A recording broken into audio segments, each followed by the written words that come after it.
All right, I apologize about that. One thing that I do is I try to record what we do in class as well. And I forgot to start at the beginning of class. So that if you happen to be gone, what happens is you just email me, and then I send you the audio recording. Sound good? It's in a YouTube video, and then you can actually speed up the audio, and you can go through class in half the time. Sound good? All right. So again, absent students, email me as soon as possible. joseph.miller@district140.org, and I'll email you all the materials that you need. Okay. All assignments should be completed by the beginning of the class period, the day that the assignment is due. This last point here, or this next point, is pretty important. It says, misgraded assignments and quizzes must be completed by the test day. If you have any missing assignments or incompletes in Skyward, you will receive a 0 on test day, on the test. Okay? So I started this a year ago, where you can't have any missed assignments. Right? Even the smallest assignments, like the word of the day assignments, you have to have everything completed in order for you to, on that test day. If you have something that's missing and you show up to the test day, I won't give you the test, and I'll give you a 0 on that test. Okay. The reason why I started doing that, I get a little bit frustrated that some students, they're passing the class and they're not completing all the objectives of the class. Right? Like there's a writing component in the class, and students just refuse to they don't do the writing assignment. They take a 0. I'm surprised at how many students will take a 0. They want 0s, just so they can move on to the next thing. And from my perspective, that means you haven't completed the objective. So I want you to complete all the objectives. So no missing assignments, no incompletes. You have to stay on top of those things. Okay. Restroom visits. I usually say 2 per person for the semester. I do make some exceptions when it comes to females. Sorry. Males. Cell phones. I talk about a threshold between the carpet of the hallway to the tile of the room. Once across the threshold, cell phones disappear. Sound good? Cell phones disappear. At the end of class, I know that sometimes, we got some extra time, and that's fine. You can get your cell phone out if you're finished with all of your other work there. Okay, unless I give you a heads up otherwise. Okay. Classroom rules. This may be a good quiz question for Friday. It says show respect to, and there's 3 entities you need to keep in mind. Number 1, it is your peers, everybody else here in class. Show respect to your peers. Number 2, your teacher. So, and here to be Mr. Glick and I. Mr. Glick, got to mention, is a student teacher this semester. Some of you guys are familiar with him from last semester as well. So he'll be taking over more and more responsibilities as we go. So respect for us. And then last one, respect for yourself. Self-respect as well. Plagiarism. For the most part, we don't have to worry about that because we're not writing any type of research here in class. Cheating, make sure that you do your own work. I've had students, copy assignments, and the way that I've gotten around with that is, like, for example, our website scavenger hunt assignment. You got 10 questions you got to answer. It would be just as easy for you to copy it down from somebody else and cheat on the thing. So what I do is, instead of collecting it on a lot of assignments, there's content in the assignment. So my assumption is that you completing the assignment, you have acquired that understanding of that content. You'll come to class, I'll give you a quiz on that content. Right? That keeps you from being able to cheat. Copy it down from somebody else that way. Sound good? Your grading, it's weighted. You've got categories, so it's not a point system. Your test, 40% of your grade are tests. So the majority is on your test grade. Your essay is 20%. Your other projects with your discussion posts in the Google Classroom are 20%. Homework assignment is 10%, and participation is 10%. So you can see that homework and your bell work stuff is the smallest percentage. The most weight is in your test. But again, if you don't do the others, then you don't get a chance to take the test. So there's 40% of your grade gone real fast if you don't do the others. 50% of your grade is going to be your semester exam as well. Okay. Any questions? No? All right. Let's go back to the website. So you're here, back underneath syllabus important handouts. The third link down, it says locus of control. Did I see that? Locus of control. Click on that one. You have 10 statements here, and you can probably click on it, make a copy of it, make it your own. That way you can type into it. Use these answer options up above for 1, 2, 3, 5, 6, 7, 8, and 9. For 10 and 4, go ahead and use the answer options underneath them. Take a moment to do that.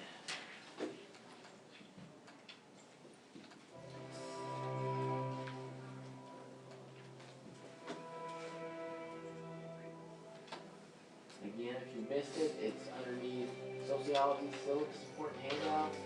Locus control, the third one down.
Once you're finished, you will put your lid down.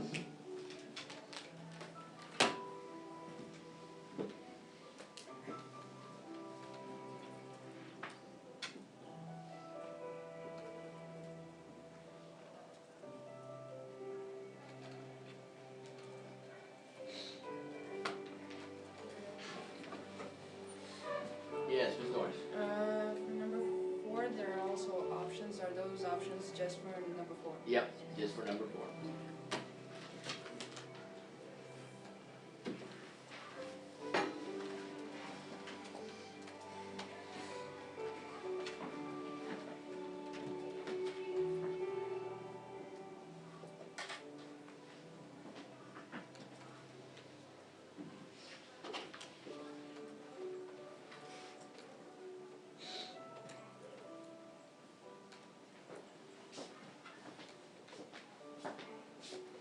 Alright, I'm going to go ahead and ask you to write out scores after the side of your answers. Sound good?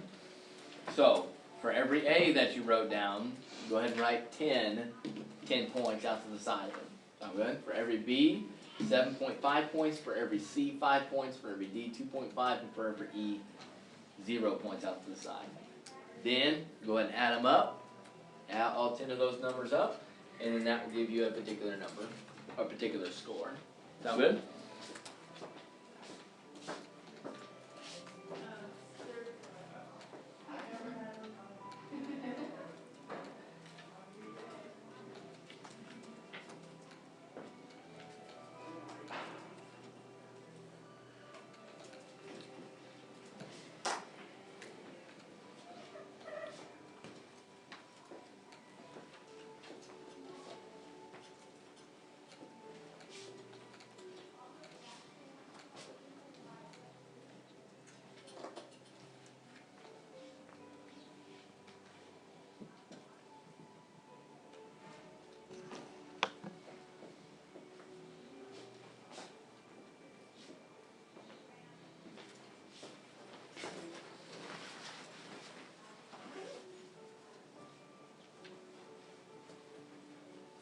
Alright, this number that you have tells us something about yourself.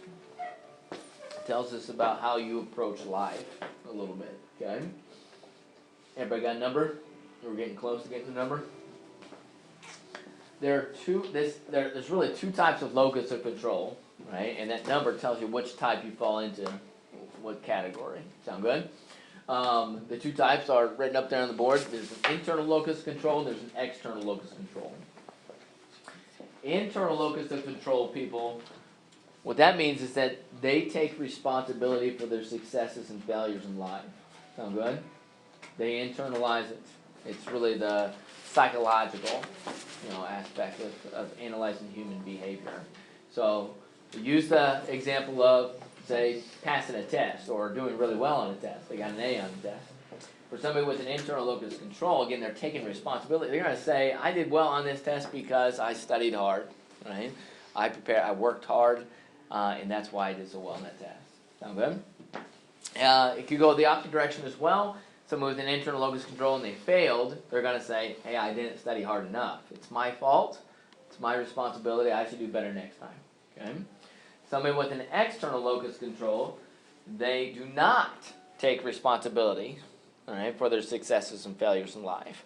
What they do is they have a tendency to place responsibility on external forces, externalities. Sound good? So let's think about the example of failing a test. For somebody that has an external locus of control, how do they explain it? If it's not their responsibility, it's not their fault for failing that test, how do they explain that? Yep? The questions were worded weird. Okay, the wording of the questions, that's not their responsibility. It's not within their control, right? It's something that's outside of their control that contributed to their failure. That's how they're going to perceive it. Ms. Doris? The teachers explained it wrong. Yeah, so the teacher explained it wrong. That's kind of a nice way of saying the teacher's not a very good teacher, right? That's essentially a very common answer. It's a good answer here in this particular case, right? It's not my fault that I failed the test. If I had a good teacher, then I would do better, right? So that's an external locus. Anybody else have any other ideas of explanations for why they would fail the test? Yes. There was a dog barking outside. There's distractions, right? So you got the dog barking, the temperature in the classroom. There's things going on down the hallway. People being too loud. Those type of things, right? It can even get even more extreme than that. It could get to the point where it incorporates like the variable of luck, right? Just a bad day. I was having a bad day that day, right? And that's what got the best of me. Okay. So we're going to figure out which one are you, or which one are you closer to. You need to think of like locus of control, kind of like a sliding scale. Sound good? What do you have, Miss Bowman? We're going to share our numbers. 62. Okay. 60. 50. 75. 62.5. Mm-hmm. 80. 80. 65. Mm-hmm. 45. Mm-hmm. 50. 67.5. Mm-hmm. 62. 76. Mm-hmm. 55. What was that? 55. 55. 30. Mm-hmm. 30, Miss Doris. Interesting. 45? 45. 45. Question. 45. 31. 31. Okay. So we got some relatively low numbers. Miss Doris, you said what? 30? Yeah. All right. That's our lowest. Right. I think you're right along with it. There. Miss Reed. And then who was our highest number? Do we have an 80? Thought we had an 80? Clayton? No, we had an 80. So the 80 is the highest we got, okay? All right, so if you have if you have anything in the 50s and below, that's a fairly strong external locus of control. So that means that the way that you approach life is you explain things a lot of times by externalities, right? You look at a lot of external forces influencing whether you do well here or not do well in another situation, okay? The higher the number that you have, it's like 80 plus, right, or 80 and above, you have a tendency to have a fairly strong internal locus control, right? So you internalize a lot of things, you take a lot of responsibility for things.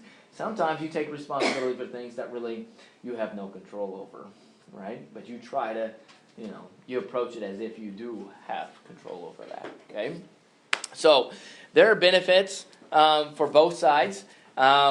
First off, our goal in sociology class is by the end of this semester, our score, hopefully, if you think like a sociologist, what should happen to your score? Should it go up or should it go down? It should go down, all right? So by the end of the semester, if you've acquired this sociological perspective, our score should go down, okay? But there are benefits for both sides if you think about it. Internal locus control, those people have a tendency to be fairly good students because they study hard, because they think that studying hard is going to, lead to long-term success there, okay? However, what's the downside of somebody having an internal locus control? It's not all good stuff on the internal locus control side. You might think of any negatives. Yes, Miss Jenna. You tend to take a lot of blame because it's like, oh, that's my fault. It's my fault, right? So you're going to, if there's a failure, you're going to hold on to failure a lot longer than somebody that has an external locus control, right? Somebody that has an external locus control, they're going to explain it with externalities, and they're going to be able to get over it faster, move on to that next thing, right? Someone with an internal locus control, it's going to get the best of them, and they're going to carry that weight for a long, extended period of time, and it may affect their behavior thereafter, okay? Give you an example. I had a guy that I didn't really know him very well, but at school he's kind of a perfectionist. At college, right? He was an A student, a great musician. Everybody knew he was really good. But he got a B one time in one of his classes, and it got the best of him. He ended up dropping out of school because he got a B. He thought that as he walked across campus that everybody knew that he got a B, and from his mindset, he thought that everybody thought of him as a failure that way, okay? The internalization was extreme there, and it really affected him that way. Sound good? So sometimes there is a good thing to have. It's beneficial to have an external locus control to understand, place blame elsewhere sometimes. Sound good? So as a sociological perspective, a student of sociology, we're going to try to look at those externalities and think about those things. Okay? All right. Let's change modes one more time. I'll give you a few moments to get started with this at the end of class. If we go back to the syllabus, Sociology Syllabus, important handout, the fourth link down, there's two similar links, and I want to make sure that you don't get them mixed up. There's website scavenger hunt fall, and there's website scavenger hunt spring.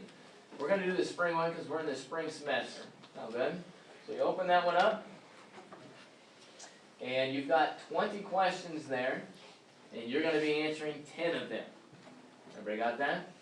So if you're paying attention, you won't have to do as much work as the student that is not paying attention right now. So you're going to do the first 5 questions, and those 5 questions are all going to be answered. If you go back to the website, the purpose of this assignment is to familiarize yourself with the website. They're all going to be underneath the home tab, and it's all about giving you some background on me, right? So use this information here to answer those first 5 questions. Then you are not a student of psychology or global cultures, so you are the student of sociology. You're going to go down here, and you've got these 5 questions down here to answer. Where you're going to find these 5 questions, go back to the website, you're going to find them underneath these tabs. Okay? There's a lot of information in here, but if you look at the questions fairly quickly, you read through the titles and tabs, you're going to be able to find them fairly quickly as well. Sound good? Again, have this completed by Friday. Familiarize yourself with the questions. I encourage you to reread them, and then we'll have a quiz on them on Friday. Give you a few moments, we'll get started on it.